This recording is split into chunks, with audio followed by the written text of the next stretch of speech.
Hey everyone, and welcome back. Today we're diving into something that I think a lot of people find a little bit intimidating, to be honest. Oh, yeah. What's that? Well, it's what happens to money and assets after someone passes away. Yeah, I see what you mean. It's definitely one of those things that a lot of people put off thinking about. Exactly. But it's really important, and it can be especially complicated when you're dealing with different laws in different countries. Absolutely. Each country has its own set of rules and regulations around inheritance and estates. Luckily, though, some recent changes to the law in Guyana might actually make things a bit easier for families there. That's great to hear. It's always good to see governments taking steps to simplify these sorts of processes. We found a really interesting article from News Source Guyana that lays it all out. It's called Families to Get Greater Access to Finances of Deceased Persons from Financial Institutions. That sounds promising. Access to funds after a loss can be a real sticking point for families. It really can. So let's jump right in and break this down. The article talks about this new change called the Deceased Persons Estates Administration Amendment Bill 2024. Right, that's the key piece of legislation here. Could you explain to our listeners exactly what that means and why it's such a big deal? Sure thing. Basically, the biggest change is that it allows families in Guyana to access up to $750,000 from a deceased person's estate without needing to go through all the traditional legal hoops. Okay, so when you say traditional legal hoops, for a lot of people, that might sound pretty vague. What exactly are we talking about here? Good point. I should clarify that. We're talking about things like getting letters of administration or going through probate. Ugh, yes, those terms. Not exactly everyday language, are they? Definitely not, but they're actually really important concepts when it comes to managing someone's assets after they die. Letters of administration and probate are basically legal documents that prove you have the right to handle that person's money and property. So before this new law, families in Guyana would have to go through this whole process of getting these documents just to access the funds. Exactly. And it can be a real headache. Often it involves going to court, hiring lawyers, and paying fees. It can take months, sometimes even years, to sort everything out. That sounds incredibly stressful, especially when you're already grieving a loss. It's definitely a burden, both emotionally and financially, and that's exactly what this new law is trying to address. By raising that threshold to $750,000, they're basically saying that for estates below that amount, families can skip all that complicated legal stuff. You got it. It's all about making things simpler and more streamlined for families. That makes a lot of sense. And it's not just about accessing money in a bank account, right? Yeah. The article mentioned this applies to a whole range of institutions. Right, you are. We're talking banks, credit unions, co-ops, even the national insurance scheme is included. Wow, so it's pretty wide-reaching. And what about money that's owed to the deceased person, like personal debts? Does this new law affect that as well? Absolutely. Even if someone owed your loved one money, this amendment could make it easier to collect that debt. That's really interesting. It seems like they've tried to think of pretty much every scenario where someone might need to access funds after a death. It does appear that way. It seems to be a pretty comprehensive piece of legislation. Okay, so let's say you're in the situation in Guyana. Someone you know has passed away, and you need to access these funds. Who exactly is eligible to make that claim? Well, the article mentions that it could be the surviving spouse, an heir, or the executor of the deceased person's will. Hold on a second. I think we need to clarify something here. What exactly is the difference between an heir and an executor? You're right. Those terms can be a bit confusing. An heir is basically anyone who is legally entitled to inherit something from the deceased person. That could be a child, a sibling, a parent, even a more distant relative. And the executor? The executor is the person named in the will who's responsible for actually carrying out the instructions of that will. So they're the ones managing the estate, paying off any debts, and distributing any remaining assets to the heirs. Ah, okay, I see. So even if you're named as an heir in a will, you wouldn't necessarily be the one handling all the legal and financial stuff? That's right. The executor would be the point person for all of that. It's an important distinction. So let's say you are the executor or you're an heir who's eligible to claim these funds. What do you actually need to do? I'm guessing it's not quite as simple as just showing up and asking for the money.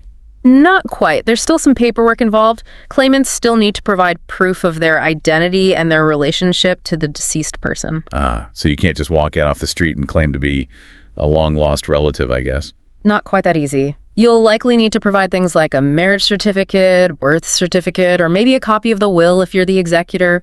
Just basic documentation to verify everything. So there's still some hoops to jump through, but it sounds a lot less complicated than it used to be. That's the goal, to make things less bureaucratic, especially when we're talking about smaller estates. Which is probably a huge relief for families who are already going through a lot. Absolutely. And what's really interesting is that this new bill in Guyana got support from both the ruling party and the opposition. Wow, so it wasn't a controversial issue at all. It seems like everyone was on board with this one. The article even quotes an opposition member of parliament, Volda Lawrence, and she was strongly in favor of it. She talked about how much financial burden families face after a death, and this amendment is clearly meant to ease that burden. Bipartisan support on something like this. That's pretty impressive. It shows just how important this issue is. Definitely. It suggests that everyone recognizes the need to make this process easier for families. Okay, so we've talked a lot about how this benefits families, which is obviously a good thing. But what about the institutions that are actually releasing these funds? Are they protected legally? That's a great question, and it seems like they've thought of that too. The bill includes a provision that protects anyone who releases funds under these new rules from any kind of liability later on. So if a bank follows the process correctly and gives the money to the right person, they're in the clear. That's the idea. They're essentially given a legal discharge. Once they've paid out the funds, they're done. So it sounds like they've really tried to create a system that protects everyone involved. It seems very well thought out. They're making things easier for families, but also making sure that the institutions aren't put at risk. I love that they're taking such a holistic approach to this. It's fascinating how even seemingly simple changes to the law can have such ripple effects. I know what you mean. It's like every little tweak can set off a chain reaction. And in this case, it seems like those ripples are overwhelmingly positive. But you know what? This whole discussion has got me thinking about something else. Oh, what's that? Well, we've been so focused on Guyana, but what about us? What about everyone listening to this? What do you mean? I mean, how does our own country handle this whole issue of accessing funds after a death? What are the rules and regulations like where we live? Are they similar to Guyana's new system or completely different? That's a really good question. And you know what? I think that's a perfect place to pick up in part 2 of our deep dive. You're absolutely right. We've covered a lot of ground today, but there's so much more to explore. We've only just scratched the surface. So, to everyone listening, stay tuned for part 2, where we'll shift our focus and take a closer look at how things work right here at home. It's going to be fascinating. I can't wait. All right, welcome back to the deep dive. We're continuing our conversation about accessing funds after a loved one passes away. In part 1, we really dug into those changes in Guyana, but like we said, it really got us thinking about how things work in other parts of the world too. It's such a universal issue, isn't it? I mean, death and inheritance are something every culture has to deal with in some way. Exactly. So let's shift gears a little bit and talk about some of the different approaches we see around the globe. Sounds good to me. Where should we start? Well, you mentioned you've done some research on this. What are some of the most interesting examples you found? Like, are there any countries that really stand out for having a particularly unique or effective system? You know, there really are. It's amazing how much variation there is. One that really stood out to me was Sweden. Their system is often considered one of the most efficient in the world. Sweden? Really? I wouldn't have guessed that. What makes them so special? Well, a few things. First of all, they really prioritize making sure the deceased person's wishes are respected. They have this concept called testamentary freedom, which basically means individuals have a lot of control over how their assets are distributed. So if you have a will, they really make sure it's followed to the letter. Exactly. And to make that even easier, they have a national inheritance registry where people can register their wills electronically. Wow, that's so organized. No more searching for lost wills or anything like that. Exactly. It helps prevent confusion and disputes. And here's another thing that surprised me. They don't have an inheritance tax. Oh, what? No inheritance tax at all. That's incredible. I bet a lot of people would be happy about that. Right. They abolished it back in 2005, actually. The idea was that it was a form of double taxation since the assets were already taxed when the person was alive. That's an interesting way to look at it. I wonder how that affects things in terms of wealth distribution and all that. It's definitely a complex issue. Some argue that it's contributed to greater wealth inequality, but others say it's just fair for families to keep what their loved ones worked for. There's no easy answer, really. It's something to think about, for sure. Okay, so we've got Sweden, where things seem pretty straightforward. What about a country where it's maybe a bit more complicated? Well, in that case, we should probably talk about France. They have a system that's, well, it can be quite tricky to navigate. Okay, I'm intrigued. What makes France so different? Well, it's deeply rooted in their legal tradition. They have this concept called forced heirship, which means that a portion of a person's estate has to go to their direct descendants no matter what. So even if you wanted to leave everything to, I don't know, your favorite charity or something, your kids would still get a share. Yep, that's right. It's all about protecting the rights of the family, which is a noble idea, but it can definitely lead to some interesting situations. Especially if you don't have the best relationship with your family. Exactly. And to add another layer of complexity, France also has some pretty high inheritance taxes. So yeah, it can be a bit of a minefield to navigate. Wow, so it's kind of like the opposite of Sweden in a lot of ways. Less individual choice, more family obligations, and higher taxes. You got it. It shows you how differently cultures approach this whole issue of inheritance. Absolutely. It's not just about the money, it's about deep-seated cultural values and beliefs. Okay, I'm ready for one more example. Give me another country with a unique approach. All right, let's go to Japan. They have a fascinating system that's really influenced by their cultural traditions. Oh, I'm really interested to hear about this. What's so unique about Japan's approach? Well, like France, they also have a concept of forced heirship, which is really rooted in their long history of ancestor worship and the importance of family harmony. Traditionally, the eldest son was the primary inheritor, but things are starting to change now. Oh, that's right. I've heard about that. They're trying to modernize their inheritance laws, right? Exactly. There's a growing movement to give all children equal inheritance rights, regardless of gender. It's definitely a step towards greater equality. It's great to see that kind of progress. And another interesting trend is that more people in Japan are starting to create wills. For a long time, it wasn't that common, but now there's a growing awareness of how important it is to have a written document that clearly lays out your wishes. That makes sense, especially with all these changing social norms and family structures. Exactly. It helps prevent a lot of potential conflicts down the line. So yeah, Japan's a great example of a country that's blending tradition and modernity in its approach to inheritance. I love that. Okay, we've covered so much ground here. We started in Guyana, then went to Sweden, France, and Japan. It's like a whirlwind tour of global inheritance laws. It's been quite a journey. And we've only just scratched the surface, really. You're right. There are so many other countries we could talk about. But I think the main takeaway here is that there's no one-size-fits-all approach to inheritance. It's all about finding a system that works for the specific culture and context. Couldn't agree more. It's a fascinating reflection of how differently we view family, death, and the passing of wealth. Absolutely. And you know, this whole conversation has really got me thinking about something else. What's that? Well, we've talked about Guyana, Sweden, France, Japan, but what about all the other countries out there? I mean, there are hundreds of different systems in place around the world. I know. It makes you realize how much we can learn from each other. Exactly. And wouldn't it be amazing to dive even deeper and explore some of those other approaches to see what works, what doesn't, and what we can learn from different cultures? That would be fascinating. It could really broaden our perspectives and give us new ideas for how to handle these kinds of issues. I think so too. So, to all of our listeners out there, that's exactly what we're going to do in part 3 of our deep dive. We're going global. We're going global. We'll explore even more countries, uncover some surprising facts, and see what lessons we can learn from each other. Stay tuned. It's going to be an eye-opening journey. All right, welcome back, everyone, for the final part of our deep dive. Part 3. I am so excited for this. We've talked about Guyana's new laws. We've compared Sweden and France and Japan. But there's a whole world out there. Yeah, so many ways to approach inheritance. Exactly.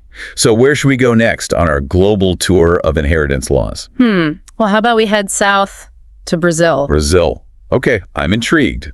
What's unique about their system? Well, one thing that stands out is that in Brazil, they have something called community property. Community property. I've never heard of that. What does that mean? So basically, any assets that a couple acquires during their marriage are considered jointly owned. So it's like a 50-50 split automatically. Exactly. It doesn't matter whose name is on the account or the deed, it's considered shared property. Wow. So that simplifies things, right? Less paperwork, less arguing over who gets what. In theory, yes. But of course, there are always exceptions and complexities. But in general, it's meant to create a more equitable system for both spouses. I like that. It seems fair, you know, recognizing that both partners contribute to a marriage, even if it's not always financially equal. Exactly. And this concept of community property actually extends beyond death, too. If a couple gets divorced, those shared assets are typically split 50-50 as well. Wow, that's really interesting. So it's not just about inheritance, it's really woven into their whole legal system around marriage and property. Okay, Brazil check. Where to next? Well, since we're talking about systems that are a little different, how about we jump over to Kenya? Kenya. Awesome. Tell me about it. So Kenya has a really interesting blend of legal systems because they've got influences from British common law, Islamic law, and customary law. Whoa, a real mix of traditions. Yeah. How does that all play out when it comes to inheritance? Well, it can definitely be a bit complex. Inheritance practices can vary a lot depending on the region and the specific community. So it's not a one-size-fits-all situation across the entire country. Right. But one thing that's pretty common is the emphasis on the family as a whole. Inheritance is often seen as a way to ensure the well-being of the entire family unit, not just individual heirs.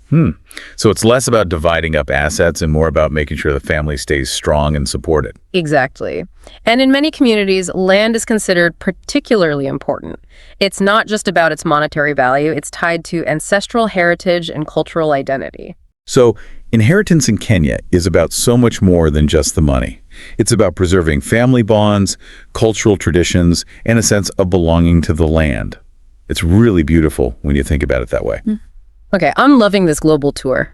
I feel like we could keep going forever, but sadly, we're running out of time. Oh, I know, me too. But before we wrap things up, I want to bring it back home for a second. Okay, sounds good. We've learned so much about how other countries approach inheritance, but I'm curious, have any of these examples given you any new ideas or perspectives on how we could improve things in our own country? I think one thing that's really stood out to me is the idea of making the process more accessible and less intimidating for everyone. Like what they've done in Guyana with simplifying things for smaller estates. Yeah, exactly. And also that idea from Sweden with the National Inheritance Registry. I mean, how much easier would it be if everyone had a central place to store their wills electronically? It would certainly cut down on a lot of headaches. And, it's not just about making things easier, it's also about ensuring fairness and equity. I love that idea from Brazil about community property. It's a really interesting concept, and it could be particularly relevant as more couples choose to live together without getting married. You're right. It raises some important questions about how we define partnership and shared assets in modern society. Okay, wow. This deep dive has really opened my eyes to a whole new world of possibilities. Me too. There are so many creative ways to approach these issues. And it just goes to show that we can learn so much from each other, whether it's streamlining processes, promoting fairness, or preserving cultural traditions. There's always room for improvement and innovation. Absolutely. And it all starts with being curious and open to new ideas. I love that. Curiosity and open-mindedness, those are the keys to progress. Well, on that note, I think it's time to wrap up our incredible global journey. To all of our listeners, thank you for joining us on this deep dive into the fascinating world of inheritance laws. It's been a pleasure. We hope you've learned something new, broadened your horizons, and maybe even started thinking about these issues in a whole new light. And remember, as always, keep exploring, keep asking questions, and keep diving deep. We'll see you next time on The Deep Dive.